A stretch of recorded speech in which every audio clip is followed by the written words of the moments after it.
हाँ मेरे बेटे, बिस्मिल्लाहिर्रहमानिर्रहीम। बेटा, कल हमने पढ़ा था निकोलस को, और उसके बाद निकोलस के बच्चों डिफरेंट पार्ट्स को पढ़ा था। निकोलस एनवेलप, निकोलस, यहां तक बच्चों हमने पढ़ लिया था।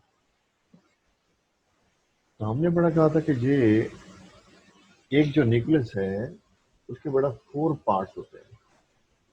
4 पार्ट्स हमने बड़ा यहाँ पर इनको बयान किया था कि 4 बड़ा पार्ट्स होते हैं। Number 1 nuclear envelope, number 2 is the nucleolus, number 3 is the nucleoplasm, और number 4 is the chromatin material. बच्चों, इन दो को हमने कल बयान किया था। आज हमने अगले इन दो को बयान करना है कि निकोलोप्लाज्म क्या चीज है और क्रोमैटिन मटेरियल या बच्चों क्रोमोसोम्स वो क्या होते हैं।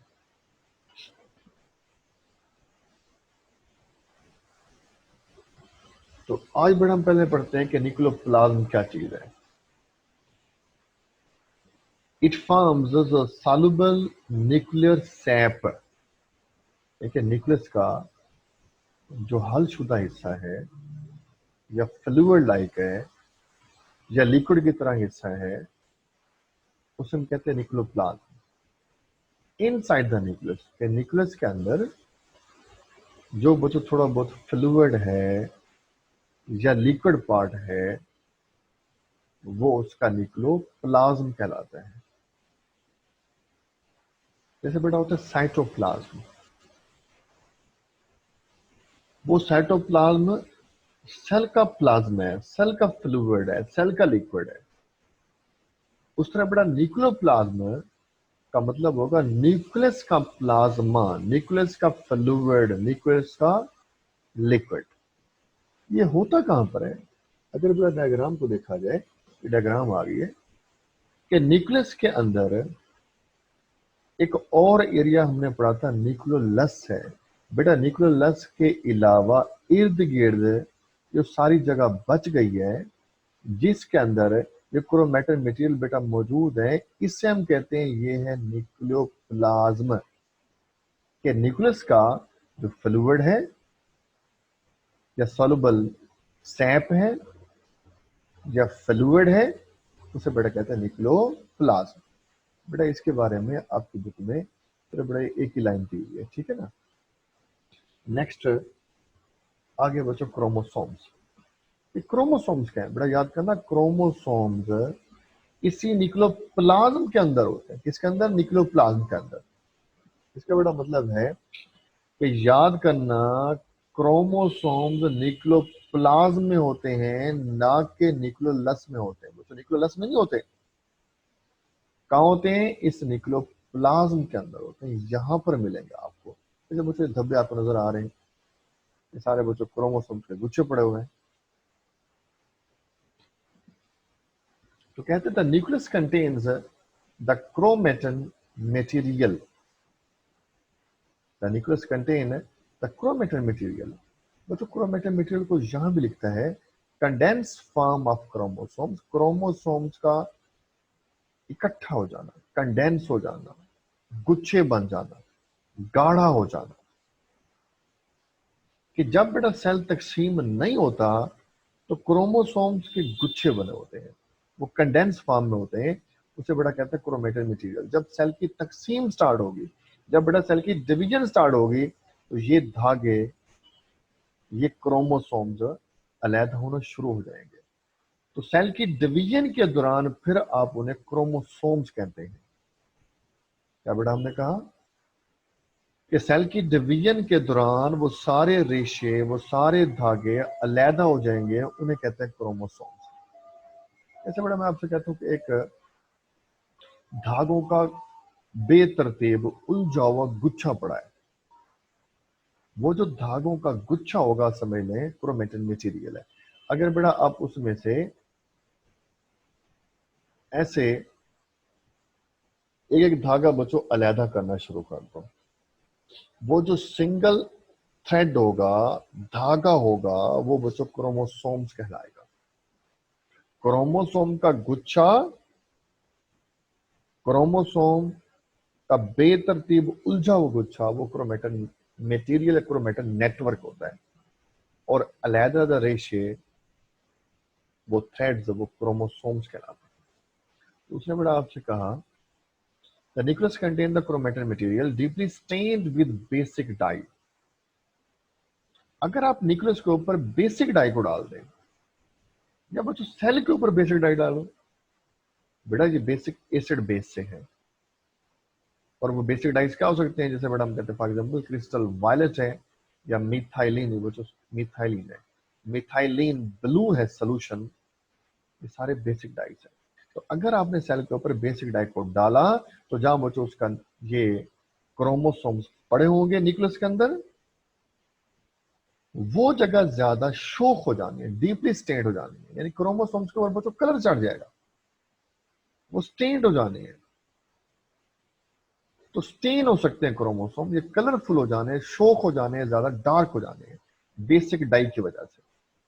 कहते हैं बेटा कि chromatin material change into chromosomes, बच्चों chromosomes during the cell division. अभी बेटा हमने कहा था, पहले वो बेतरतीब गुच्छा पड़ा होता है, जब सेल बेटा तकसीम होने लगेगा, उसमें से रेशे क्रोमोसोम्स अलहदा होने शुरू हो जाएंगे।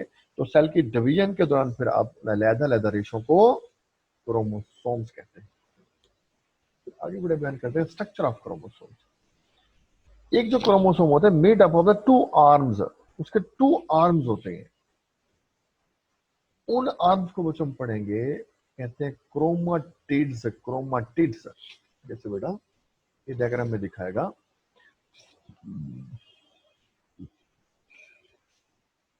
ये क्रोमोसोम के बेटा आर्म्स आपको नजर आ रहे हैं, ये वाले आर्म्स हैं, ये बेटा आर्म्स हैं। इन आर्म्स को बच्चों क्रोमाटिड्स कहते हैं, क्रोमाटिड्स हैं, क्रोमाटिड्स है बेटा। असल में बेटा क्या होगा कि सेल की डिवीजन से पहले ये सिर्फ इतना हिस्सा खड़ा होगा क्रोमोसोम का, इतना हिस्सा, कब? सेल की तकसीम से पहले। आगे पढ़ेंगे बेटा आप, पहले बच्चों क्रोमोसोम इतना खड़ा होता है, फिर आगे बेटा पढ़ेंगे आप सेकंड ईयर में, एक होता है इंटरफेस। सेल की डिवीजन में इब्तदाई फेज होता है इंटरफेस। तो बेटा इंटरफेज में ये एक जाकर यूं बच्चों डबल हो जाएगा, यानी कि अब ये यूं हो जाएगा, पूरा यूं हो जाएगा। असल में नॉर्मल सेल की डिवीजन से पहले क्रोमोसोम बच्चों इतना सा खड़ा होता है, उसके टू आर्म्स होते हैं, टू आर्म्स, ये वाले टू आर्म्स होते हैं। लेकिन जब सेल की डिवीजन स्टार्ट होती है, इंटरफेज बेटा आएगा, तो इंटरफेज में उसके टू की बजाय फोर आर्म्स हो जाने, ये बच्चों यूं डबल हो जाएगा, यूं पूरा हो जाएगा। ये बच्चों आपको दिखाया गया है कि सेल की डिवीजन के दौरान क्रोमोसोम बच्चों ऐसा हो चुका है, वरना आमतौर पर क्रोमोसोम के बच्चों टू आर्म्स होते हैं, ये बच्चों टू आर्म्स होते हैं। इन टू आर्म्स को बच्चों हम कहते हैं क्रोमाटिड्स, उसके आर्म में क्रोमाटिड्स है। और बड़ा क्रोमाटिड्स एक दूसरे के साथ इस सेंट्रल पॉइंट सेंट्रोमियर के जरिए जुड़े होते हैं। बेटा क्रोमाटिड्स को, टू आर्म्स को, उसके दो बाजुओं को आपस में जोड़ने वाला सेंट्रल पॉइंट, तो बेटा सेंट्रोमियर कहलाता है। बेटा ऐसा भी हो सकता है कि क्रोमोसोम में एक बच्चा उसका लॉन्ग आर्म हो जाए, एक बड़ा शॉर्ट आर्म हो जाए, आर्म उसके छोटे बड़े हो सकते हैं, ये बेटा आगे जिक्र आएगा सेकेंड ईयर में। बेटा क्रोमोसोम के अंदर भी डीएनए होता है, याद करना बेटा, क्रोमोसोम में डीएनए होता है, और डीएनए के अलावा क्रोमोसोम में यहां बच्चों प्रोटीन भी होती है, इसको दिखाया नहीं गया।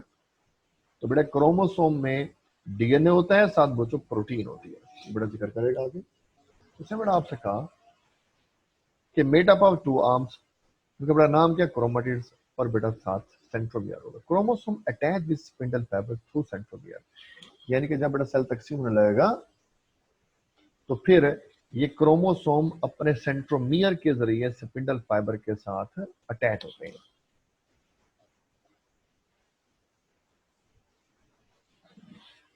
हैव टू आइडेंटिकल क्रोमेटिड्स, मतलब दोनों क्रोमेटिड्स, उसके दोनों बाजू एक जैसे होते हैं, हेल्ड टुगेदर बाय सेंट्रोमियर और exact replica of each other. इससे बड़ा मुराद क्या है? इससे बड़ा मुराद ये है कि ये जो वो जो क्रोमेटिड्स खड़े हुए हैं ये वाले, और उसके साथ ये जो खड़े हुए हैं ये इनका एग्जैक्ट रेप्लिका है, एग्जैक्ट वो जो कॉपी है। बेटा जो जीन जहां पर होंगे बेटा वही जीन आपको यहां पर मिलेगा। तो ये बच्चों ये वाला उसकी कॉपी हो गया, एग्जैक्ट रेप्लिका हो गया। सेम बेटा उसी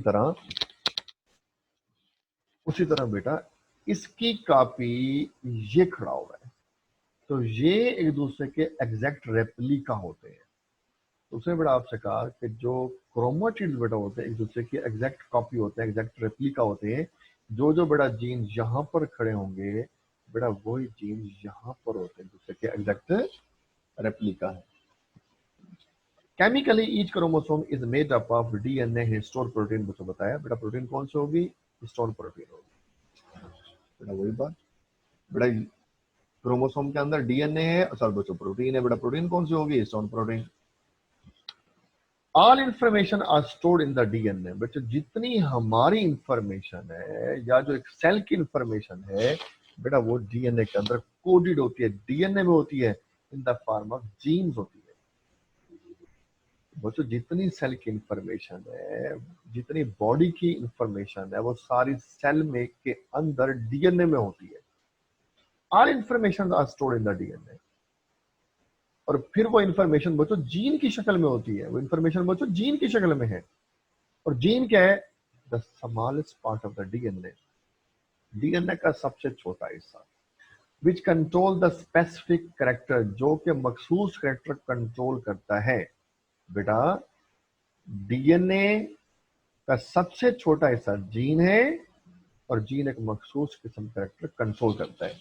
तो बेटा इधर आ जाओ, तो बेटा डीएनए खड़ा हुआ है, फॉर एग्जाम्पल डीएनए का सबसे छोटा हिस्सा ये जीन कहलाएगा, इतना सा हिस्सा। और बेटा यहाँ पर बहुत सारे जीन हो सकते हैं, ऐसे ऐसे बहुत सारे जीन हो सकते हैं, और हर जीन के अंदर उसका अपना कैरेक्टर स्टोर होगा। हाँ बेटा ये हो गया क्रोमोसोम। आगे चलते हैं बेटा। Number of chromosome all the individual of same species. बच्चों कोई भी स्पीशी है उसके जितने जानदार हैं have specific number of chromosome, उनमें क्रोमोसोम की तादाद मखसूस होती है। जैसे बच्चों मैन या ह्यूमंस एक स्पीशी है, और हम सारे उसके अफराद हैं। बच्चों एक इंसान एक स्पीशी है, और बहुत सारे इंसान वो उसी स्पीशी के अफराद हैं।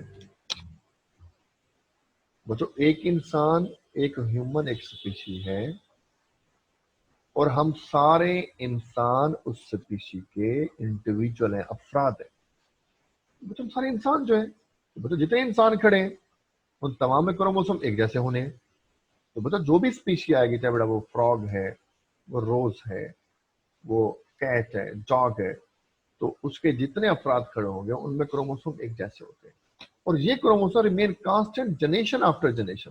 क्रोमोसोम बच्चों नस्ल दर नस्ल हमेशा एक जैसे रहते हैं, उसमें चेंज नहीं आती। फिर कहते हैं क्रोमोसोम की बच्चों तादाद है, हर स्पीशी के अंदर क्रोमोसोम की अपनी बच्चों मखसूस एक तादाद होती है। बड़े कहते हैं मैन में 46 क्रोमोसोम है। मैन का मतलब ये नहीं कि हमारे पूरे जिस्म में सिर्फ 46 है, नहीं। हमारे जिस्म का एक जो सेल खड़ा हुआ है, तो हमारे जिस्म का एक जो सेल है, सिंगल सेल, उस सिंगल सेल में 46 क्रोमोसोम है।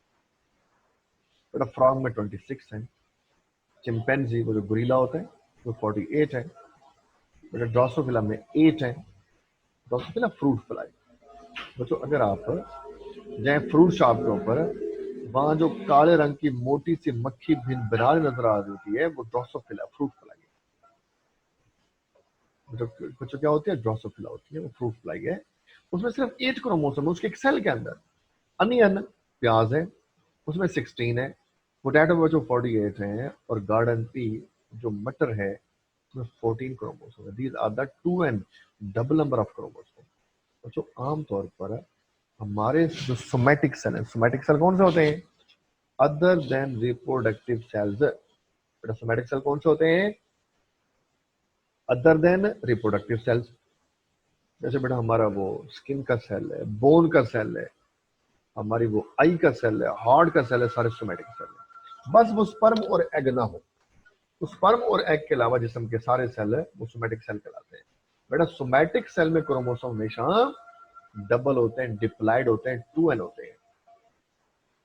और n या हैप्लॉइड नंबर ऑफ क्रोमोसोम कहां पर होते हैं? गैमेट्स के अंदर, स्पर्म और एग्स के अंदर। बेटा गैमेट्स में, स्पर्म और एग्स में क्रोमोसोम बेटा क्या होते हैं? हमेशा हैप्लॉइड होते हैं, वो सिंगल होते हैं। बेटा जितने क्रोमोसोम डबल में आ रहे हैं उसको वो हाफ कर दो। फर्स्ट का वो हाफ वो 23 हो जाएगा, 26 तो 13 हो जाएगा, तो हाफ तो बना सकते हैं। बट डिप्लॉइड कॉमन सेल में, सोमैटिक सेल में, और हैप्लॉइड सोमैटिक सेल में होते हैं। लाइक आगे बयान करते हैं आपको कि function of the nucleus control all the activity of cell, क्योंकि न्यूक्लियस सेल का कंट्रोल हाउस है, ब्रेन ऑफ द सेल है। हैविंग डीएनए, वो जो इस न्यूक्लियस के अंदर क्रोमोसोम, क्रोमोसोम में डीएनए, और डीएनए एक हेरिडिटरी मटेरियल है, विरासती मवाद है, तो नस्ल दर नस्ल मुंतकिल होता है। और इसी की वजह से, डीएनए की वजह से बच्चों की शक्लें वालिदैन से मिलती हैं। All three types of RNA, messenger, transfer, ribosomal RNA भी न्यूक्लियस के अंदर बच्चों होते हैं। ये बेटा टॉपिक खत्म हो गया है। बट उसके बुक के लास्ट में टॉपिक खड़ा हुआ है, differentiate between prokaryotic and eukaryotic cells. बेटा इसको आपने थोड़ा बहुत पहले भी पढ़ा हुआ है, इसको खुद जाकर आपने पढ़ना है, ठीक है।